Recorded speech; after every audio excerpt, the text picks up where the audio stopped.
Discussions in this show should not be construed as specific recommendations or investment advice. Always consult with your investment professional before making important investment decisions. Securities offered through Cambridge Investment Research, Inc., a registered broker-dealer, member FINRA.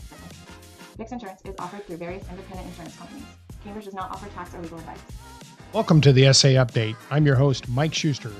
Each episode, we dive into meaningful conversations and timely topics designed to empower our communities and clients. From financial insights to real-life confidence, we're here to help you stay informed, inspired, and ready for what's next. Welcoming back to the podcast, one of our favorite guests from last year is Dr. Ernie Goss from Creighton University. Dr. Goss is the Jack McAllister Chair in Regional Economics, as well holds his PhD in economics from the Creighton University of Tennessee, and also is one of, would you say you're the author or you're the publisher of the Rural Main Street Index, Dr. Goss? Both author and publisher. I shared that. Bill McQuillan, who was a banker in Nebraska, he was his idea, and he and I implemented it back in 2006. So we worked together on it and got it going. Bill's unfortunately is no longer with us. He passed away about a year and a half ago, I think it was. So this is a salute to Bill always. So Bill McQuillan, and he has his son, who was a student at Creighton, is a Nebraska banker now as well. So he's followed up on Bill. Yeah, well, that's a really good salute to him. I think you mentioned that last year on our podcast too. But welcome back again, and thank you for agreeing to be on the podcast again. This year, we're going to dive right in because agriculture is the heart of what we do here in Nebraska, and we cover many locations, and these are important subjects. So we're going to jump right into the big tariff word, and it's been a very dirty word here. And your rural market index has consistently shown the tariffs are hitting the rural manufacturers and farmers harder than the urban areas. So do you see this as a classic case of short-term discounting for long-term gains, or do the risks outweigh the potential benefits for rural America? I want to go ahead and start with that today. Well, Mike, most economists, and I'm one of them, and rarely will you find an economist that agrees with tariffs, except for one case when you use them to negotiate to bring down all tariff levels. And one of the problems that I think business individuals like the President Trump, a business person, he sees that in negotiations, a winner and a loser. Well, in tariffs, it's a winner and a winner in most cases. Just one party may win more than the other party. So that if he's getting tariffs to come down, and this is a short-term pain to get long-term gain, which will be overall tariff levels coming down. Now, if overall tariff levels do not come down, then we're going to be losing. I mean, do you really think we can grow hothouse bananas in Nebraska? No, we don't grow that. We grow soybean, we grow corn, and we trade effectively for Guatemalan bananas and coffee and so on. That's how it works, and that works quite well, except in cases where they cheat. Now, some is cheating going on, and China's been first among those. But nonetheless, if in the long term, it will be good if tariffs come down. If tariffs remain high, there's not enough reshoring that can go on that will make up for job losses. And what we're seeing in our survey is increasing resistance, particularly among small companies, small manufacturers, small businesses. They're seeing more of the hit to the tariffs are costing them more than the bigger companies. Yeah, so let's go into that here. Let's double click into that one, because so then in your recent view of tariffs, I want to talk about Brazil, but this is specific to tariffs and Brazil. Do you think the recent tariffs on Brazil will level the playing field enough for American producers? Do you think that help our ag producers out? Not really. I think, again, farmers are front and center on this, Mike, and in the end, look at what's going on in, I know you're familiar with it, Van Eck Farm ETF, MOO. I bought that thing believing in the rural economy, the farm economy, and I still do long term. Boy, I took it at $94 a share. I now got it down to $74 a share. ADM, I own ADM stocks. These companies collectively are losing big time right now because, and that's not all tariffs, of course. There are other factors going on. But those companies and the farmer are just not doing very well. Look no further than $12 billion this released this week. Yeah. Released this week to aid the farmers. Now, the president says it's coming out of the tariffs. I don't care where the dollar comes from. If it comes from the federal government, effectively, it's coming from my grandchildren. It's coming from my great, when I have an 8-year-old grandson. He's going to be paying for it because it's coming, it's debt. We have $38 trillion of debt. So every time the federal government overspends, that comes out of their pocket. Not so much. I'm a baby boomer. I'm a beneficiary thus far, and nobody's asked me to pay yet. And Mike, we all together, we've all got to chip in and pay for overspending by the federal government, and I don't see anybody willing to do it. Yeah, from an austerity standpoint, we have to get there somehow. You're hitting that on the head, and I'm going to go there on a subject. I think I know what you're going to tell me. I know the Supreme Court's going to rule on tariffs here shortly. I would imagine your opinion is probably the same as mine. They can't go backwards and take those tariffs back at this point. Would you agree with that? I don't think they can, but they may have to. I mean, they're bound by the law, and if the law says one thing and they abide by the Constitution and the law stemming from that Constitution, they may well nix the tariffs. And of course, that's going to create more of an uproar than anything. I would not like to see that uproar. I would not like to see that chaos. And by the way, before anybody says, well, you're just negative on President Trump. Hey, I voted for President Trump 3 times in a row.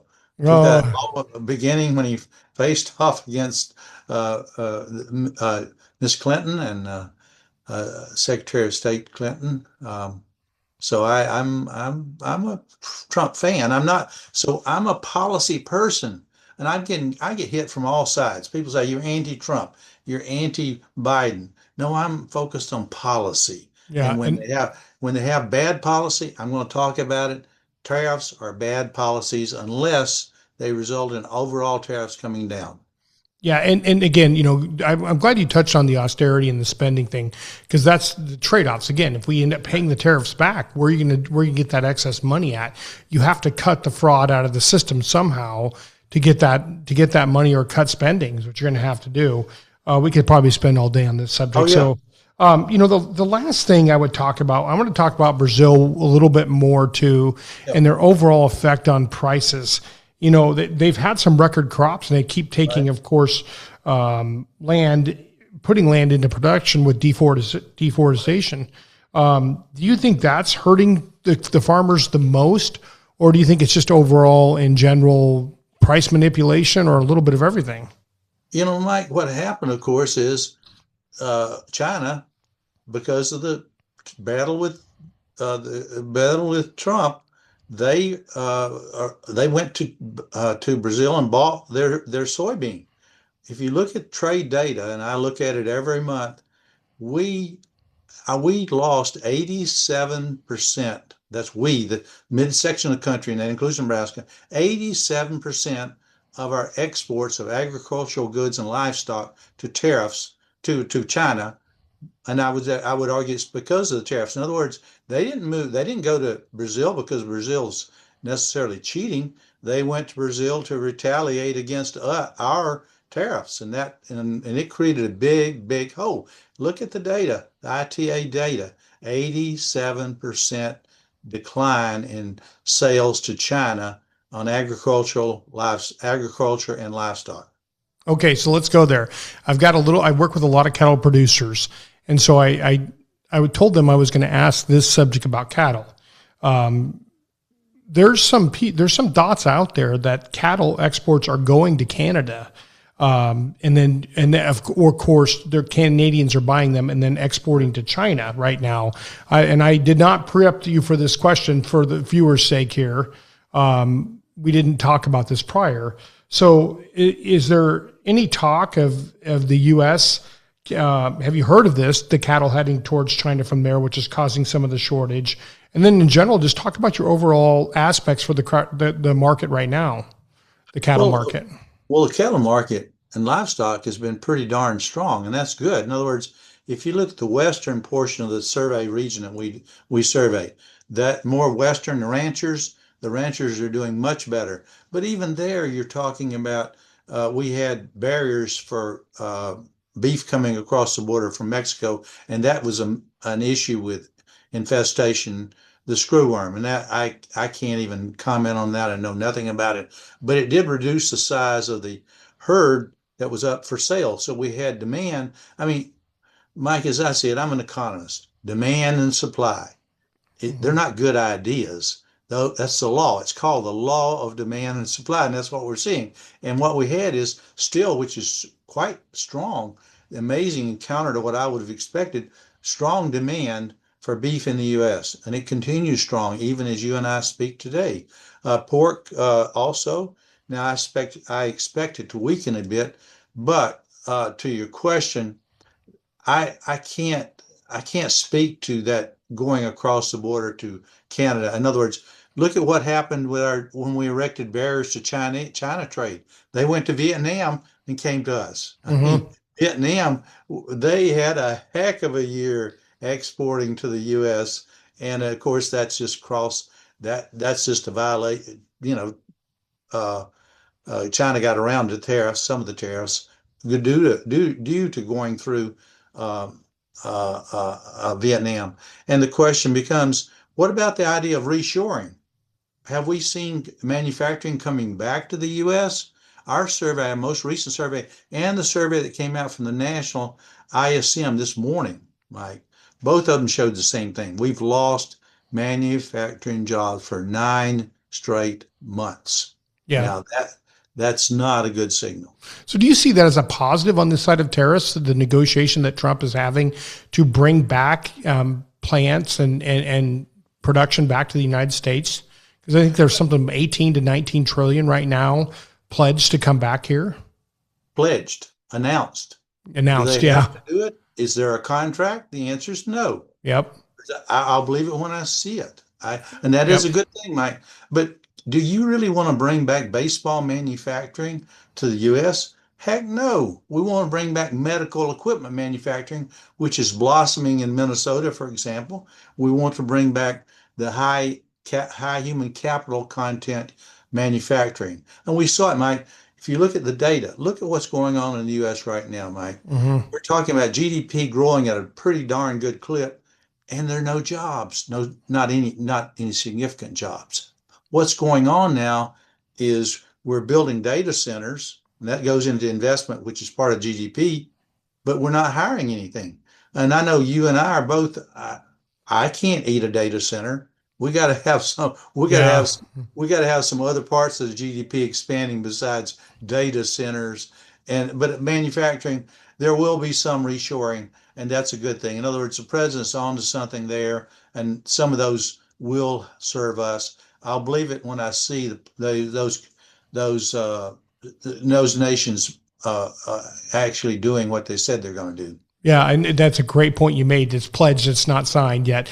And for those people, those good people in central Nebraska and Lexington, Nebraska, let's hope that somebody in the administration can find a good manufacturing plant there in Lexington, because those good people are hurting right now. So darn right. That's 3,200 jobs. And if you do 2.4 persons per worker, you're talking about 7,500 out migration. Now, they're not going to move out. They will stay. Many of them will stay in the good state of Nebraska and working in, for example, moving on to North Platte to the manufacturing facility there. Yep. Hopefully, and then staying. And I think we'll see a lot of entrepreneurship blossoming in Lexington, Nebraska. Now we have to hope for that. Yeah, we do. We hope and pray for that. Okay. Last question I'm going to ask you today is going to be more of a currency question, because all countries are printing money right now. So are we currently in a currency war? And, because you see this demand for commodities go through the roof, silver, gold, Bitcoin's back up again. What are your thoughts there? I mean, let's Well, talk about that. that's a great topic. Nobody believes in fiat currencies anymore. Fiat currencies are in trouble across the globe. That includes the dollar. The dollar is the reserve currency. I don't expect it to be replaced, but what it means is why are gold prices increasing? Why are silver prices increasing? Gold particularly. Central banks across the globe are accumulating gold because they don't want to hold dollars. Why don't they want to hold dollars? Because we have these sanctions that placed on Russia, for example, placed sanctions here, sanctions there, and all of a sudden the countries are saying, I don't want to hold dollars because I'll get for some reason I may get sanctioned. I mean, there's retaliation there and strong retaliation. So what do? You accumulate gold instead of dollars. What does that mean? Those dollars that might be flowing back to buy our bonds are not flowing back to buy our bonds. They're buying gold, pushing up the price of gold to record levels. And that's going to continue in my judgment. If you look at what's going on out there, the dollars, we've flooded the globe with dollars, but we're not alone. Nations across, it's not the US alone, it's nations across the globe are flooding the market with fiat currency, meaning there's nothing to back it. And that's not going to work for the long term. We're going to have to go. Now, the president has done some great things there with things like stable coins. They're backed by the U.S. Treasury bonds. Now, that's a good Yep. step. I don't know if it's enough, though. Yeah, our AI czar David Sachs has done an amazing job, and that's not a political statement I'm making because here's somebody in Silicon Valley. It's being backed by all of his partners on the All In podcast. I mean, you can't understate what he's done for that and for AI both in our country. So, Yeah, and to that end, Mike, you have to bet. I mean, we are the cleanest shirt in the dirty laundry. That's it. In other yeah. words, our agriculture beats all agriculture. Our manufacturing beats all manufacturing. Now, I'll get some people who contest that. In the long run, we will. I don't know if you remember when Japan was going to take over the globe. Oh, I lived in Tennessee. We were having to learn Japanese. We were being taught Mhm. Japanese. Come on. And well, did it happen? No, it didn't happen. Managed economies like Japan, like China, don't survive it, don't grow the rate that we will grow in the long run. Our economy is the best. And we need to have the government take their finger off of the economy. They're pushing too much. The Federal Reserve needs to quit flooding the market with dollar bills. And Okay, that, so I wasn't going to ask this question, but I'm going to ask it now because we went there. Let's talk about China then, and I want to talk about China in relationship to not only their population or their demographics, but this Venezuelan situation that just happened. I mean, we knew China was in trouble demographics. How much trouble are they in now that they've lost an energy supplier, and when do we start seeing cracks? You know, because we just talked about currency and Scott Besson again has done a nice job there in the White House with that. What are your thoughts there? oh, we're going to win. If we if it's a competition between the markets, a managed markets like they have, Xi Jinping cannot manage markets like our lack of management. In other words, our freedom works, lack of freedom does not work. And that, I think, ultimately, the president's made some great steps. The president made some great steps in the area of energy, and I can't comment on Venezuela, whether that was wise or unwise. But nonetheless, look at the price of oil today. It's between 50 and 60, not 70 and 80, not 80 and 90. That's a lot to do with the president's deregulation, and we will win out there in terms of energy. Energy policy in the U.S. is now making sense for a change, and that's a good thing. The president's done great things there. Yeah, one thought was, and again, we can't speculate on any of this, but does the Chinese feel like they need to go to Taiwan now? And I don't know if you have any thoughts about that. Well, that's a black swan event, and it's becoming less of a black swan than I'd like to think it is. That I don't know. I'm very fearful of that. What would that do to the U.S.? Look at our bond yields; they would plummet. We would have demand for fleeing to the safe haven.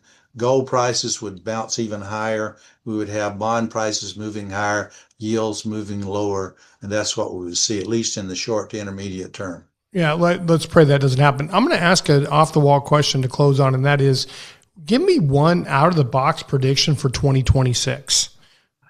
2026 out-of-the-box expectation.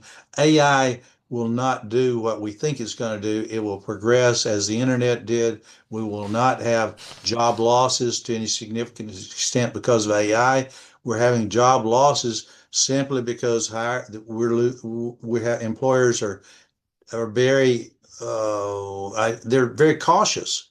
They see this volatility and they're not hiring, they're not firing either. So we're not gaining jobs. So 2026, we're going to wake up to see AI is a darn good thing. It's going to serve us well, but it's going to serve us in a much slower fashion than we expect. Yeah, and our last guest on the podcast from Aristotle Capital talked about that also. Yeah. And I have taught our team here the AI equation, and that is HI, human intelligence, plus AI equals ROI. Yeah. And so we've actually added FTEs in 2025 with the addition of AI using note takers and Microsoft Copilot. So Dr. Goss, really... Mike, you can go to Google and put Ernie Goss neural networks. I worked it wasn't called AI back in 1992. It was neural networks. Mm-hmm. And I was with NASA at the time, and I came to Creighton after that. So I know a little bit about these learning systems. Now, what I learned and knew back then is irrelevant today, but nonetheless, these systems can't do what humans are necessary and essential to do in the long run. Yeah, that very, very true. You have to have the HI as part of that. Okay, real quick, do you listen to podcasts, or do you have a favorite podcast, Dr. Goss, that you listen to? Well, obviously, I'd your podcast I want to watch, of course, but I watch Thoughtful Money. I watch that one quite well. David Lee has a good podcast, and I watch those. I watch podcasts every night. I run in the basement of my house, and I watch an hour. And I love economic podcasts. Yes, I do too. It's a great, I don't know what you'd call it, addiction. Yeah. Milton Friedman's one of my favorites. I get on YouTube TV and just watch all. Yeah. If he were alive today, if you're only alive today, yeah. His intelligence, his wisdom is still with us, and I hope I have a little bit of it. Yeah, he's such a profound thinker. Yeah, I love it. I can't get enough of those podcasts. Well, Dr. Goss, thank you for being a guest again on our podcast. Looking forward to having you back in 2027. And we really are blessed that you took the time to meet with us today. So thanks to you and Cecilia, and thanks for having me on. Discussions in this show should not be construed as specific recommendations or investment advice. Always consult with your investment professional before making important investment decisions. Securities offered through Cambridge Investment Research, Inc., a registered broker-dealer, member FINRA SIPC. Fixed insurance is offered through various independent insurance companies. Cambridge does not offer tax or legal advice.